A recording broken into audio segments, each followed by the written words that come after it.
টাকা আয়ের জন্য সাফারে সন্তানদের উপর নির্যাতন চালিয়ে ভিডিও বানানোর অভিযোগে ক্রিম আপা খ্যাত কন্টেন্ট ক্রিয়েটর শারমিন শিলাকে গ্রেফতার করেছে পুলিশ।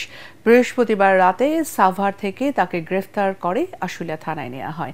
এর আগে ৯ এপ্রিল আশুলিয়া থানায় তার বিরুদ্ধে একটি মামলা করেন সাভার উপজেলা মহিলা বিষয়ক কর্মকর্তা কাজী ইশরাত জামান।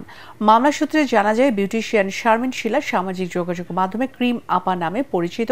তিনি মেকআপের বিভিন্ন রকম ক্রিম তৈরি করে বিক্রি করেন। তিনি তার ছেলে ও মেয়েকে নিয়ে ভিডিও তৈরি করে ফেসবুক সহ বিভিন্ন প্ল্যাটফর্মে পোস্ট দেন। গত ৩ মার্চ বিকেলে তার ফেসবুক আইডি থেকে সামাজিক যোগাযোগ মাধ্যমে একটি ভিডিও ভাইরাল হয়, যেখানে দেখা যায় শারমিন শিলা তার মেয়ে জিমকে জোরপূর্বক এক হাত দিয়ে চাপ দিয়ে মুখ হা করিয়ে অন্য হাতে মুখের ভেতরে কেক জাতীয় খাবার দিচ্ছে। মেয়ে তা খেতে চাচ্ছিল না, তারপরও জোর করে তা খাওয়ানো হচ্ছে। এরপর বিভিন্ন সামাজিক মাধ্যমে বিষয়টি নিয়ে নিন্দা, ক্ষোভ ও সমালোচনার ঝড় ওঠে।